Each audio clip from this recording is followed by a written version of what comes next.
welcome back, everyone, to Drinks Around the Table. Tonight, as I'm hosting the Mind of Five with my co-hosts, Daniel Moeller. Hola, Psychonaut Sessions. How you doing, man? I'm doing all right. We're finally getting this one out. Woo, yeah. This one was a little bit of a challenge. It hurt. It's just so, for those of you playing at home, if you watched our last episode, we kind of dictated what tonight was going to be. And we veered off course just a little bit, but we had to make some clarifications between ourselves so that we could actually get down to our 5 picks and 2 bonus or honorable mentions. Yep. But we pulled it off. We did it. Tonight is we're gonna do solo artist writer projects. Had to have been the writer and artist. Like, right. It's their baby. Yep.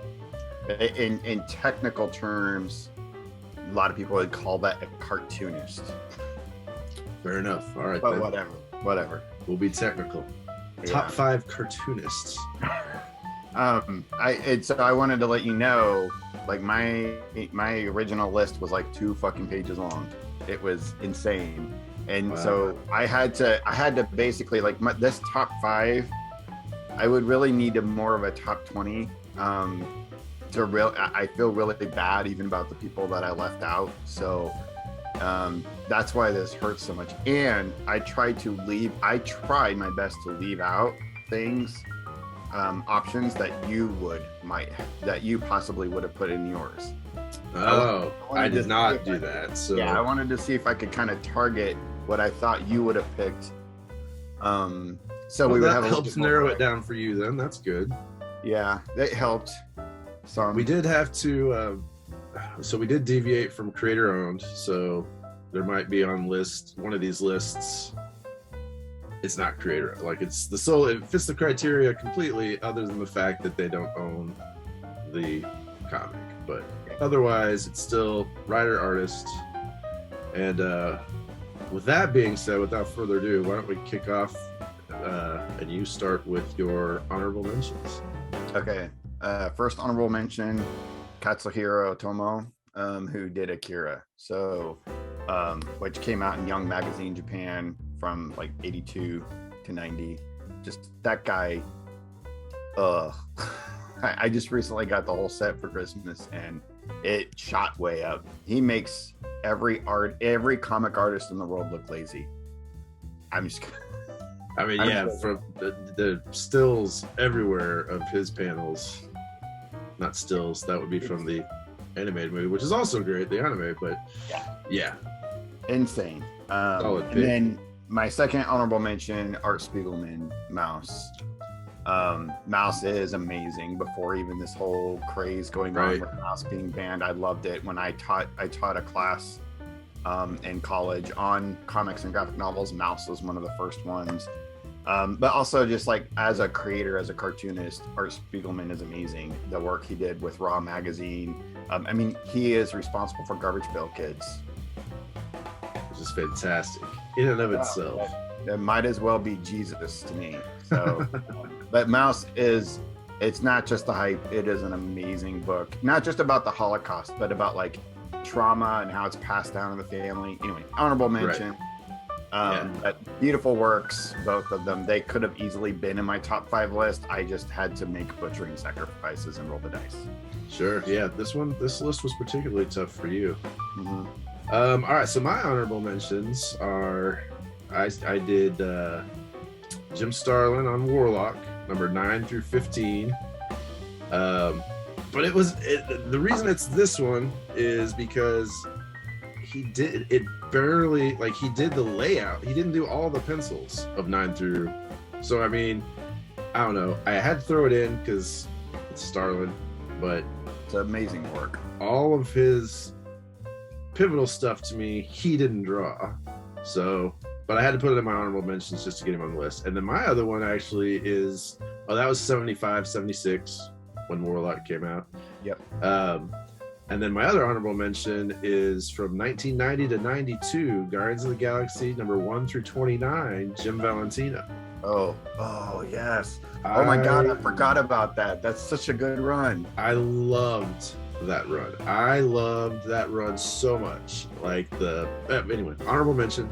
Doesn't get as much screen time, but yeah, but like give some props to Jim Valentino. Valentino crushed it. Like that's this is not your Guardians of the Galaxy in the movie theater. Right. No, this is. I mean, Yondu's in it, but it's not the Yondu you know if you only know the Yondu from the movies.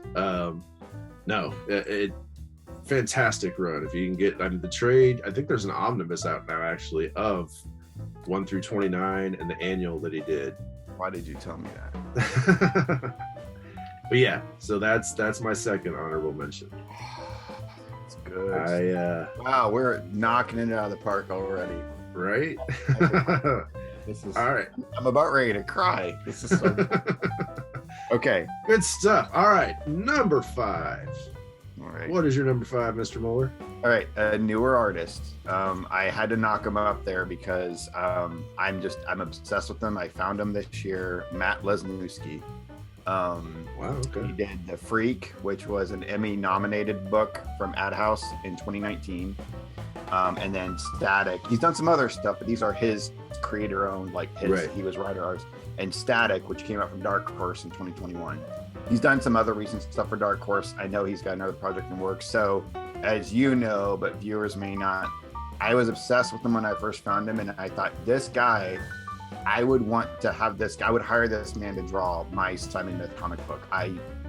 His work just appeals to me. It's both like ultra detailed, but also very cartoony, but just also odd, as if like you've got some of the like indie cartoonists of the 60s and like Crumb and those guys, and threw them together with like Picasso, but also just like the uber detail of oh God, I don't know. I can't fucking come up with it. But his work has blown me away. And then I ended up hiring him. I met him at Comic-Con. My wife and I picked up everything he had at his table, and connected with him on Instagram. I hired him to do a pinup for my book. If I had the money, I would hire him to do anything. I am obsessed with this guy's work and everything he posts on Instagram. And I tagged you on that Hellboy one. Yeah. I follow him too. He's got some awesome shit. So unique. So yeah. Nobody else has anything like his work out there. So love him. And yeah, he has easily gone up to near the top of my list this year. Just a wonderful find. My favorite find, I'd say, this year. I still feel like we're in 2021. Right. One of my favorite. Yeah, one of my favorite finds of 2021 for sure. So wow. Well, and to break this list is pretty bold statement. So yeah, so you only met Lesniewski. Like he's gonna get like a huge uptick now, man, in sales. Right. Yeah. What do you got? All right, my number 5 is from 1989. James O'Barr's The Crow. That almost made it for me. There are parts at play here because I mean part of it is the age that I was when I discovered it. You know, when you're just a teenager, 13, 14, 15 years old, and that romantic notion of gothic loneliness and the feeling no one understands me, the angst that is just all through the book, but like combined with the fact that, you know, by the time I got my hands on it, it was right on the eve of the flick. So then you add the flick and then Brandon Lean's death while filming the flick. It's taken on this place in my mind that, you know, or the space in my mind, I should say, that, yeah, if I were to discover it now, I don't think it wouldn't hit the same. I know it wouldn't hit the same. I mean, I would probably not be able to get past the angst and the pain of the book, you know, the poetry of just, he's in so much pain. And I mean, I know the backstory, I know like how he got there, and it sucks. I mean, it's very painful, but yeah, I still don't think it would hit the same now if I found it in my 40s.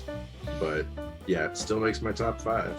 Yeah, that's one of those. I almost made it, but I left it out because I thought you might pick it. Yeah. I agree. So I just bought the graphic novel again, because I used to have the original graphic novel back in the day. Yeah. I don't know what happened to it, but I've gone through 3 copies too. Like people bum it and then you just don't get it back.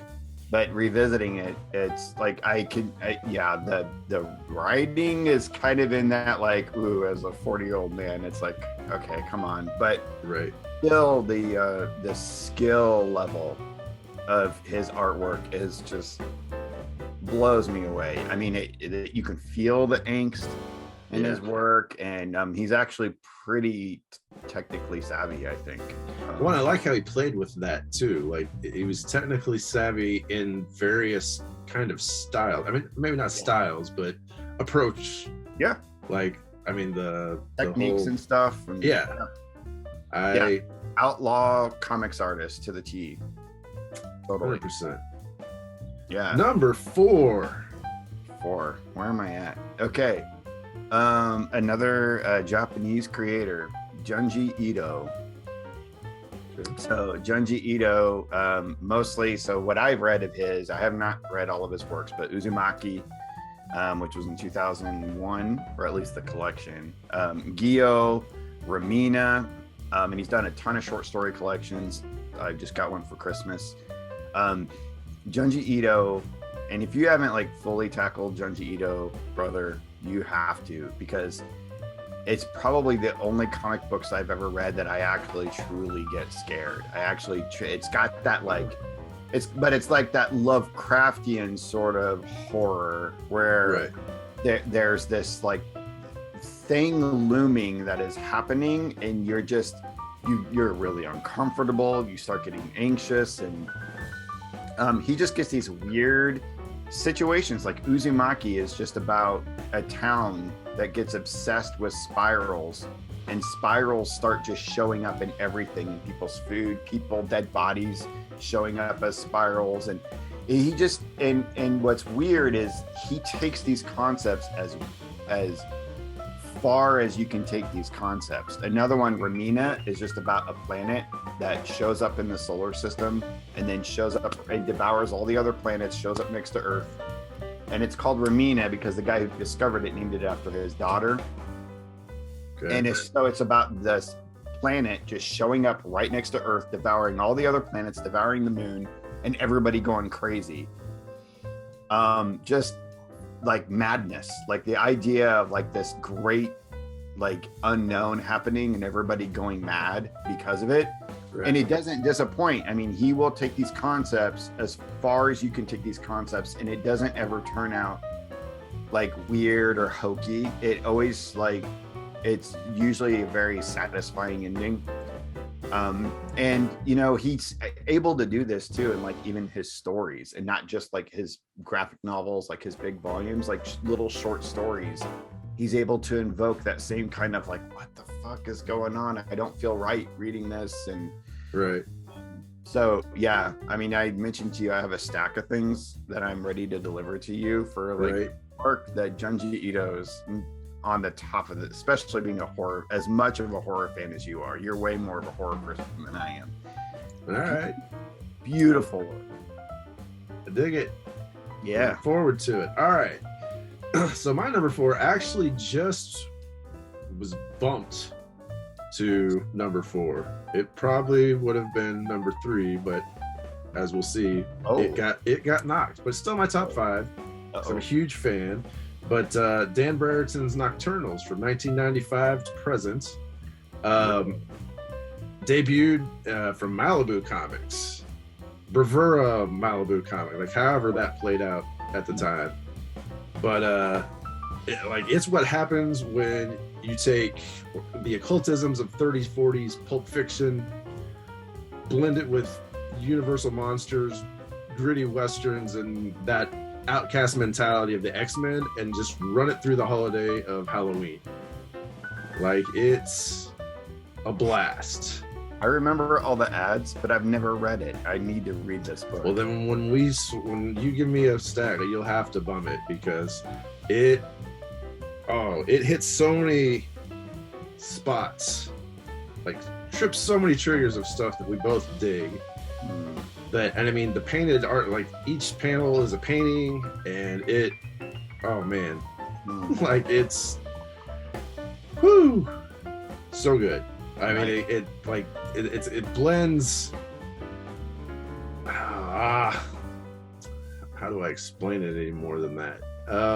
Anyway, you've got this cast of, I mean, there's a raccoon that's like a gun wielding hitman, anthropomorphic raccoon, and that's just the tip of the iceberg. Like, it's so much fun. I remember it had this like Halloween-y theme. Do what? It had this like Halloween-y theme through all of the ads that were shown. Yeah, I mean, it's definitely got that vibe. But it's also got this fun. There's a charm to it that's very almost tongue-in-cheek at times, and then other times it's like heavily dramatic, and I don't know. It's like a very Nightmare Before Christmas-esque feel sometimes too. Nice. So I realize I'm just throwing buzzwords out that make you happy, but yeah, it's there's a reason it's on my list. It's like check. Yeah, love it already. I think it just had a new omnibus drop for like the first half of the stuff that's come out, because it's been like a series of miniseries that, I mean, that's how it's never been like a monthly book. And then I think the second one is about to drop, or the second one just dropped and the first one had already dropped. But I have the leather-bound original omnibuses, omnibi, and it does not disappoint. I mean, wow. it is a fun read. I'm gonna have to check it out. 2022 is not looking good for our checking accounts, brother. Yeah, I know. We're gonna have to clean up at Planet Comic Con, because otherwise I'm not going to be able to fund my habit. Yeah. All right, number three. My number 3 favorite creator, cartoonist, and project is Alex Robinson. Nice. He is independent through and through. He's never done a mainstream thing. I kind of feel like he's in that same vein as like the Dave Sim, Art Spiegelman kind of independence from like the 90s, but he just kind of did his own thing even from then. Box Office Poison was his big, like, Eisner nominated, book and everything, 2001. Tricked is another excellent book, but Our Expanding Universe I just got for Christmas is one of his most recent. His works, especially Box Office Poison, it's just about people. Like, Box Office Poison is just these people like after college and just like making life work. It's just normal everyday stuff. But it's not like what's the guy that does Hate, and some of the other like crazy 90s independent stuff where they're like really trying to like go nuts. It's just normal people, and the art is like fairly cartoony, basic. I don't mean that in a negative way. It's just not like overtly insane, and the dialogue just feels so real. And I don't know why. It's just normal stories of people living life, but when I read it, I cannot put it down. He's just so engaging. It feels so fluid and natural. And what's interesting is all his books throughout the time that he's been putting them out, they kind of are around the era of like his own age. So it's usually, he takes a lot of his content from the people around him and just normal life and what people are experiencing. And as an artist too, he's probably one of my top influences, just in his cartoony style and the way he's able to just tell a story so well, but so without being too extreme, Love him. If you haven't read any of his stuff, I'll throw one. I think when we lived together, you might have read Box Office Poison. Yeah, read Box Office Poison. I had it at that time. Yeah, I haven't read any of the other stuff you mentioned though. Yeah, solid stuff. Alex Robinson is, love him. Sweet. What about you? Number three is who crashed onto this list and bumps both Dan Brereton and James O'Barr up, but that is Stan Sakai. Usagi Yojimbo, I just recently, just for Christmas, finally read anything, and it's just because I went to Half Price Books and found a random Fantagraphics collection, like mini collection, and it was in the middle of not in the middle of storylines, but characters had already met, or Usagi met a character who had a connection to somebody that he'd already met. And so I thought, well, I've got to get everything that's collected now. And they just did, so the Usagi Yojimbo sagas are collected in these like small, we used to have telephone books back in the day, telephone book sized collections. And they just started reissuing them again. So they'd gone through like all the Dark Horse stuff, because it's like Sakai's at IDW right now, Right. and so they Dark Horse has collected all the stuff, and it's a lot. I mean, dude does not play. He can put stuff down, and so there's 9 in the saga. Besides the, like, you see it everywhere, the 2 hardcover slipcase editions. That's the Fantagraphics stuff. Okay. And Dark Horse started doing the saga stuff, and so I bought the Fantagraphics stuff, and then wait, am I getting that right? Is it Fantagraphics that he started? Yeah. I think so. Yeah. I have a Dark Horse collection, but I know Fantagraphics collected some too. Yeah, well, it started that because he's kind of hopped around and just kind of followed wherever somebody will let him do his thing. And so, but he was with Dark Horse forever. And then I don't know what prompted the move. I mean, obviously Dark Horse is no more now, but I don't know what prompted the move prior, because he's been at IDW for a while. Mm-hmm. But, or not, Dark Horse is no more, but it doesn't, they got bought out. Anyway, it's, so yeah, 1984 to present. Sakai's art is, I'm not an art notice. I don't notice the art first usually, but I did in this, and I mean, it's so crisp. It does wonders for fleshing out that lived-in feel of the world.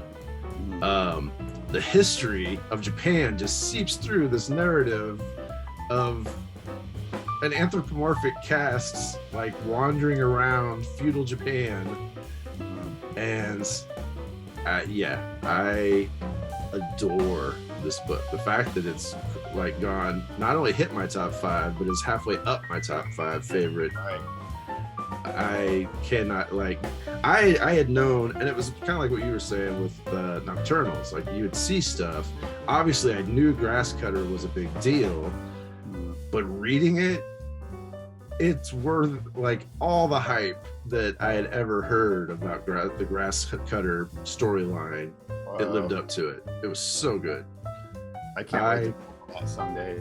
Oh man, highest recommendation of just jumping in and just, because it's not like trying to read X-Men where you jump in and it's like, oh my god, the history of this is insane. I don't know how you are connected to you, and it's not like that. I mean, there's a dense library of stories, but it's a Ronin that's roaming around feudal Japan and gets in adventures, is what the core of it seems to be so far. I mean, I'm only in book 3 of the saga, and so I'm not even barely, if you count everything I've read before that, I'm not even halfway through everything that Dark Horse and Fantagraphics did. Wow.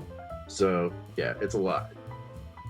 I need to do this. I need to just break and start buying those volumes, because in my mind I still associate Usagi Yojimbo, yeah. Usagi Yojimbo with Teenage Mutant Ninja Turtles, because that's how I first knew about him, is that they like, same. He did it. He was part of the toy line, right? And I was like, wait a minute, like, is he in the cartoon? Is he like, I didn't understand, and then I found out there was a separate comic. There was this comic, but I thought maybe it was still part of the Mirage Studios line, or like it was in the universe, but they have nothing to do with one another. They crossed over and the crossovers that I've read so far are great. Like Leonardo and Usagi are like, they start off fraught with tension because it's like, you're a samurai, like, yeah, but they end up kind of buddies, and the turtles actually get involved in another fairly big storyline. They're not front and center in it, but they do come into it. So it's like there's chapters of it where it's this 4 Ninja Turtles just show up and back Usagi's play. Was this already, it was Stan Sakai like here in the US, or is that? Yeah, he's from Hawaii. Okay. All right. So this is all like a US, it was always a US publication. Yeah. He goes to Japan, I guess, like, or did pretty frequently to do research, and I mean, he talks about it in the liner notes of the graphic novels, or of the collections. But anyway, yeah, it's highly recommended. My wish list keeps getting longer and longer. I know, it's much like my library here. I'm never going to live long enough to read all the stuff that I buy, but who cares? Eventually. Yeah, it's not the point. All right, number 2. Number 2, I'm going with Rick Beach. I knew he'd make the list somewhere. Yeah, specifically, it's hard to choose which project because he's had so many to really focus on. But Max Immortal, if you haven't read Max Immortal, his main creator-owned project. I mean, I also like Rarebit Fiends, which is about his dreams. Brat Pack is like incredible. Can't Get No is another good one. That was actually a Vertigo book. That's basically, it's an entire graphic novel. It's just a one long poem about like his reflection of like 9/11, but it doesn't have anything to do with 9/11, but it's just got that same, it's incredible. But Max Immortal tops the list. Max Immortal, it is basically the Superman story in the mythology of the history of comics and in the mythology of Americana, of like what that means in terms of the creation of that character in that time of history at the end of World War II with the atom bomb, with Superman as a sort of atom bomb. It's a crazy story. What's awesome about Rick Beach is not only is he an amazing artist, but his writing is very sophisticated, because you think you're just reading, oh, this is just another take on Superman. Right. But it gets like really fucked up and weird and becomes about like the psyche, like the collective psyche of humanity throughout the 20th century. And also there's like 2 characters in it that basically represent Siegel and Schuster, who created Superman during that time. And he did a lot of research in terms of like how they interacted and their interaction with the studio and how the studio treated them. So there's kind of a sort of a history of the creation of Superman 2 in the real world that's woven into the story. It's an incredible, that's another one that you're going to have if you've not read it. I haven't. It's amazing. I don't know that I've ever read any of his writing. Like, I'm familiar with his art, but I don't think I don't know, because I haven't read Rarebit Fiends either. Well, Rarebit Fiends is just nothing but dreams. Right. It's just all, but the one, Brat Pack, Can't Get No, those are some, and he did write Swamp Thing for a while. After Alan Moore left, he took over for a while, and then he did. Maybe I have then. Yeah. He did Army at One, which was a Vertigo series as well. He's a very good writer. It blows me away that his writing isn't talked about as much. He's just done more art, but sometimes when an artist does writing, it doesn't always pan out all the time. We don't see that on this list, of course, but right. There's numerous cases where that's happened, and it's like, just kind of stick to writing or stick to drawing, dude. Right. But he's equal par. I mean, he's such a master. And this isn't just because I interviewed him and that interview's out in Wizard magazine #2, and then I'll put up the video of our interview after that.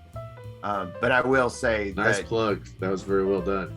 Yeah, thank you. But I will say that that interview. I had already seen him as a master, of course. Right. Yeah. I mean, we've talked before about him before, long before the interview.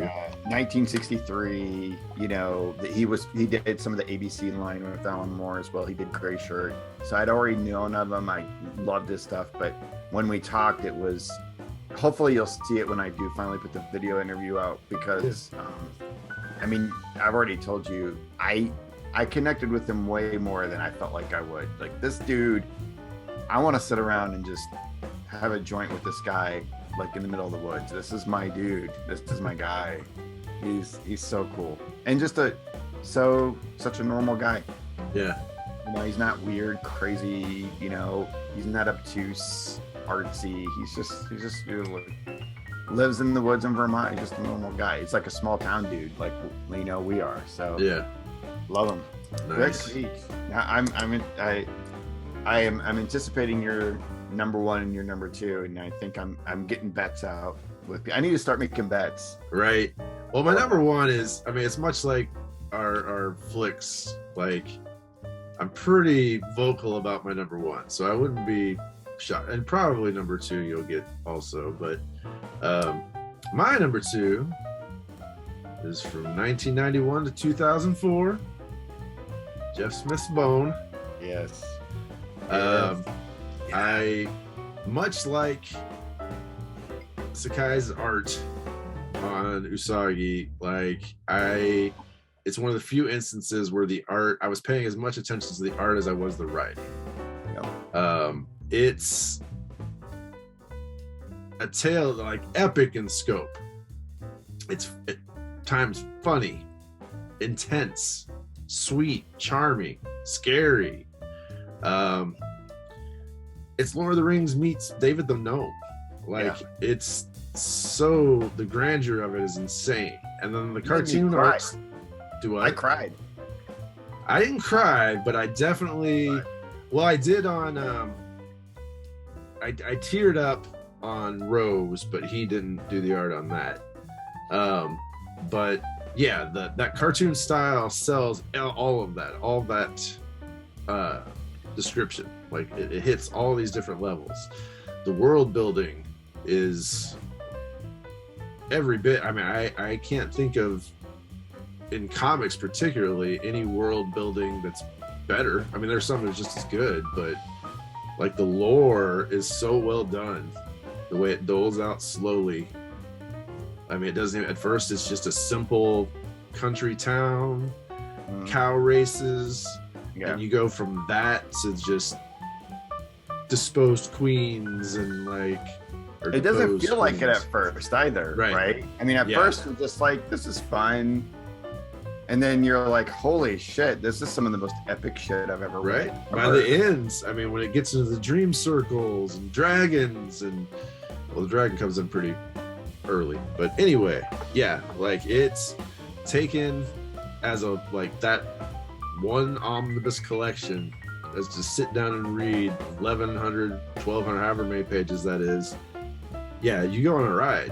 It is not as simple as it starts, which is, I mean, what I think the best fantasy does is that you start off simple. You start off, I mean, it's like any good D&D campaign. You're level 1, like you're contending with things that are not end of the world stuff, and then you work your way up to end of the world stuff, and that's what you get with Bone. And I mean, with his art being as good as it is, the cartoonist on this dude, he is damn good. I'm not as knowledgeable on that front as you and lots of other people we know, but I know enough to know that damn, this is a master.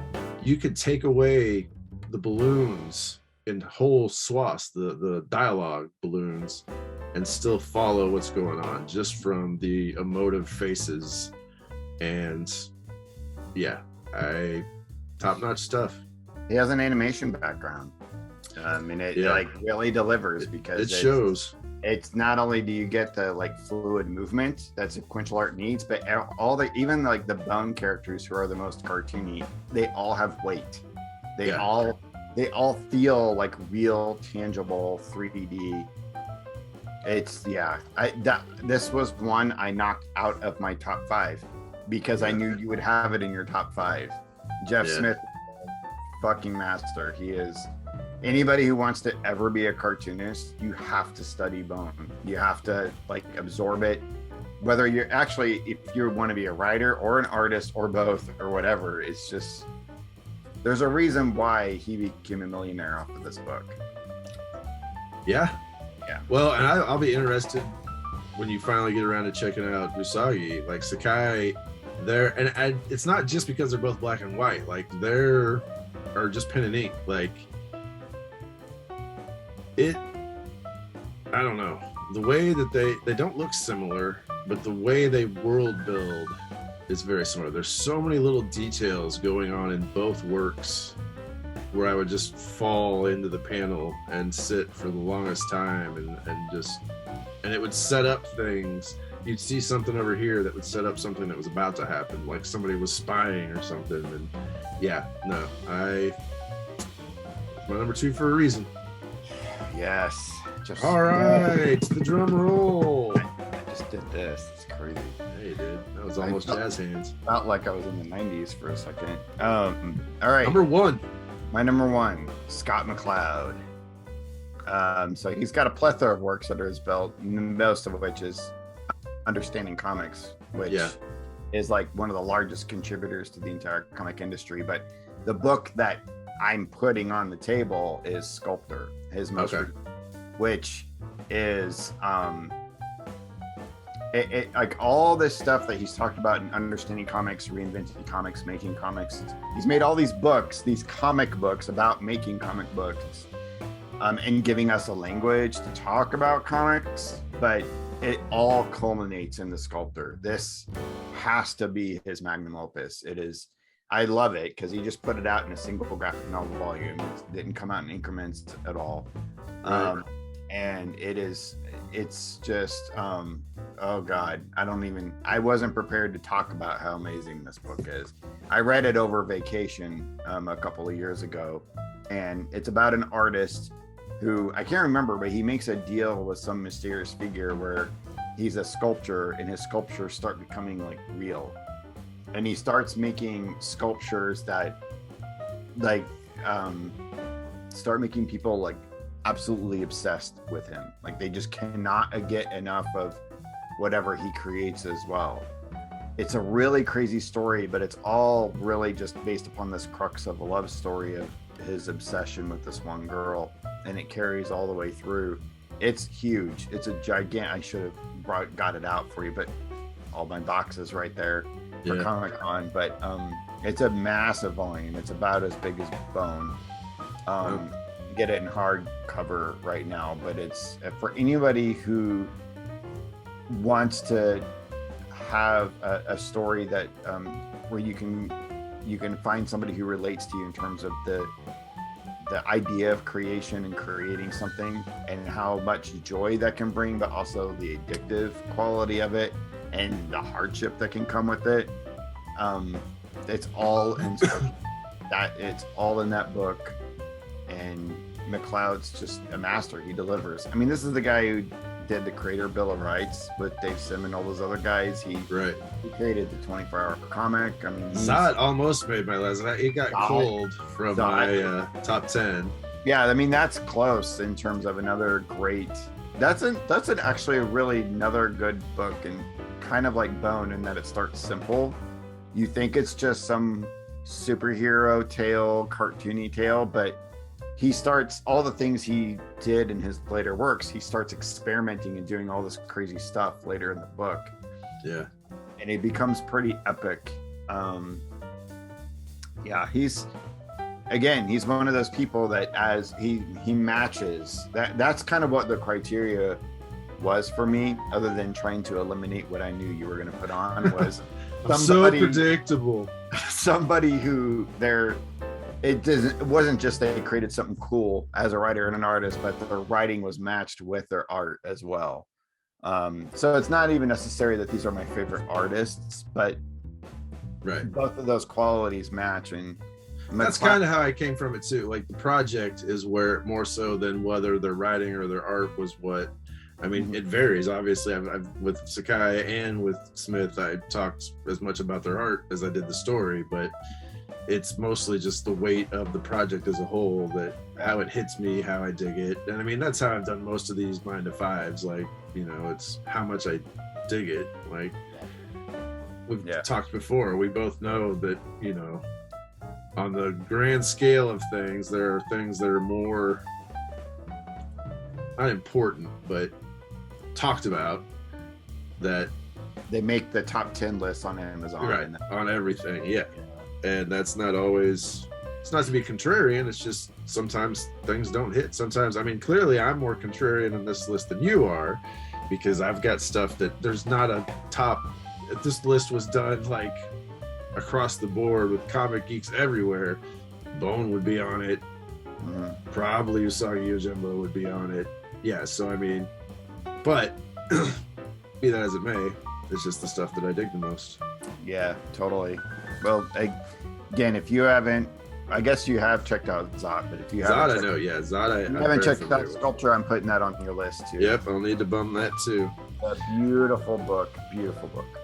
Sweet. All right, my number one. Let's see if you would have won money had you bet. I'm sure you would.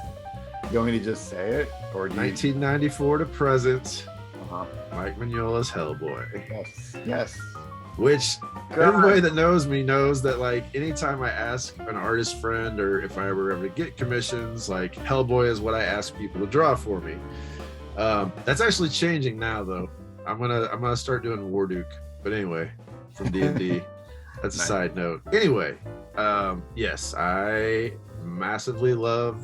I mean, it's steeped in various mythologies, Catholicism, Milton-esque trappings, occultisms in the 30s and 40s, Pulp Fiction, which clearly I have a thing for.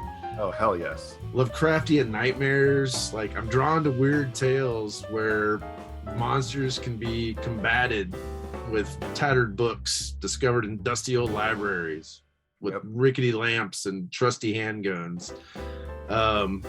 Only here, the good guys are monsters too, so it's a win-win for me. You know, it starts out BPRD just kind of wildly wanders around the earth, going to supernatural places and beings.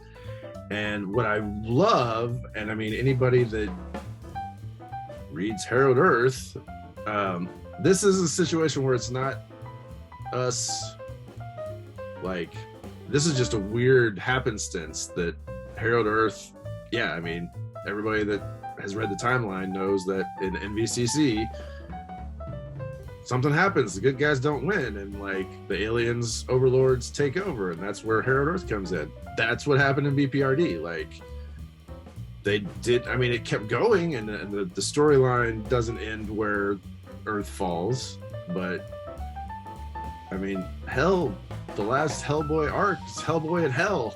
Like, so there's not a corner of the Mignola verse that I don't love. It's silly. I mean, for God's sakes, like, Hellboy at one point in his varied career was with a group of Mexican wrestlers. Like, he wrestled down in old Mexico, and I love it.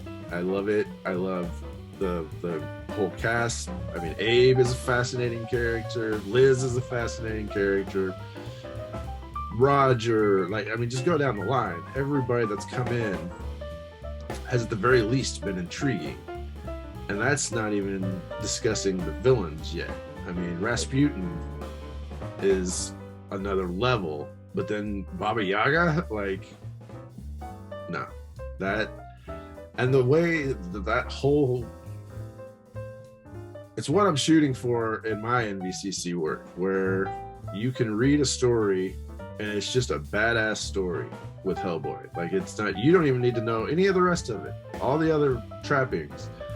But if you do, that mosaic is otherworldly. Like, knowing, just seeing that big picture blows my mind. I am in awe of Mike Mignola.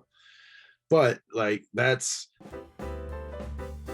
taken as a whole, because, I mean, for our list here, he did. I had Wake the Devil. Wake the Devil is him. Like he wrote, he drew it, and I mean he wrote and drew a lot of the early stuff, and then he got to where he just wrote, and so. But he was my number one. I was like, I don't care. I don't care if Muller's like, but he didn't do. I don't care. No, yeah. I'm breaking that. He needs to be number one. But so yeah, you would have won that bet too. He is. Yeah, I would have. The influence of his art. He's had so many people try to follow his style, and nobody can quite get it the way that he does. The shadow work and just it almost looks abstract, but it absolutely isn't. It's very anatomically correct, but there's also some weird cartooniness in it as well, and just he's incredible. He's so incredible. Yeah. No, it's I can't argue this one. I can't argue this. It's amazing. Yeah, Mike Mignola's Hellboy is incredible. Did you think the movies did a great portrayal at all? I love the cartoon movies. I thought those were... The cartoon movies are great, and what's wild is Ron Perlman's voice is who I heard when I read Hellboy before the Hellboy movie with Ron Perlman. Yeah, perfect casting. My favorite director ever. Yeah. So I love the first one. I love the first Hellboy with Del Toro and Perlman. The second one, it does capture some of the silliness of the Hellboy, like the BP, all that can get into. It just took it a little too far for me, so I don't like it as much. I actually didn't mind David Harbour's version of Hellboy. Like that movie was good. It wasn't great. I would have liked to have seen more maybe, but now from a movie technical standpoint, is that a good movie, or is it just I love Hellboy, so I'll take whatever Hellboy content I can get? Yeah, be either thing. I haven't seen the David Harbour version, so it's he's not as gruff, that's why Ron Perlman's voice is. I mean, that's what I heard. Yeah. Yeah. Your list is solid. I could not have made any bet on what was going to be on your list. Well, Veach, I assumed was going to be on there. Yeah. But I couldn't have told you the project. Huh. We need to get to know each other. Yeah, right. Maybe have a couple more 9-to-5s so we can. You should be able to bet on mine too. I mean, that's the way this should go. Well, in hindsight, the movie one, you're right. I just wasn't thinking. Yeah. This one, particularly when you were like, I don't know what I'm gonna pick. Right. I was like, Jesus, all right. But you go more far afield than I do. Like you read stuff that I just never made the time for or didn't have the inclination to. And so, yeah, like once you got out of the big two, I played an Image and Dark Horse and, various around in there. But yeah, I'm not as versed. I got a stack for you. You're going to handle that. All right. So that is our top 5 on 9-to-5 here. What's you get next pick? What's our what are we thinking for our next one? 5 minutes ago I started having a miniature panic because oh shit, he's gonna ask me this and I haven't been prepared. So subconsciously I've been trying to prepare. I actually but I do want to tackle this. I think I want to take a look at single issues. Favorite single issues of a comic. It can be in the middle of a series, it can be in the middle of a storyline, but it's this one issue. But best single issue ever, top 5. All right. That seems simple enough. That seems like something we won't, after this is done, go, but wait, the confines are not, blah, blah, blah, blah. Yeah. I've already kind of got mine in my head. I mean, I've been thinking about this for a while. Okay. And I'm excited to see yours. I think we're gonna have some overlap. Yeah. I'm willing to bet we have at least one overlap. I'm willing to bet my children on that. I can think of one that we'll definitely have, but I may try to do what you did here and go against what I think you're going to do. Okay. But we'll see. Because I'm not going to do that this time. I'm not going to try. That's fine. I've got what I want to talk about, but I want to hear about it. Let's like reread the issues. Let's talk about. I want to hear like your content, because I have a feeling there's going to be a couple that I have no fucking clue about, or that I didn't happen to pick up, because what our wonderful audience doesn't know is I think you were way more well versed in comics when we were younger than I was. I pretty much, because my parents never gave me an allowance. I never had access to they wouldn't buy me shit at the grocery store. I love you, Mom and Dad, and I thank you for the lessons that you gave me. But they never bought me shit. I couldn't even get a stick of gum at the grocery store or a quarter, for the quarter machine. So I pretty much had to like go and do small crimes in order to get money to just get a couple bucks to buy the few issues I ever had up until I could get a job. And I would have to go to you and read all your shit and hear all the lore from you, Yeah. Even then it was hard, because you were like, I'm not going to let you read this issue or that issue, but you can read this, but you got to hold it this way. And you can't breathe directly on it. You got to breathe to the side. That's right. Wash your damn grubby hands. And yeah, it was a insane set of protocol, but I hadn't spent so much money on comic books, I would have sprung for some gloves for everybody to wear. I appreciate the lessons you taught me too about handling comics. Yeah, I'm that way with them. All right, well, single issues, and I'm pretty close. I already have in my head, I think, pretty much what that top 5 is. I'm gonna like pull all those suckers out and I'll start reading them this next week. But all right, I would love to hear your thoughts. Yeah. All right, I can do that. We'll do that for the next time. We'll be back on Psychonaut Sessions. Yep. And I was prepared for drinks around the table. I don't know. Yeah, you were. That's why I have this tickle in my throat all of a sudden. I was not prepared for my own show, so that's a bitch. Yep. All right. Well, unless you have anything else, we will say see you later. Come see us at Comic-Con. Yes, we'll be at Comic-Con. In the meantime, you can see Daniel at Psychonaut Sessions, DanielMullerWeb.com, and Psychonaut Sessions on YouTube. And it'll all be down below in the links, along with my usual spots, AaronConaway.com. You know the drill. You've been here before. All right. Bye stuff. Well, until next time.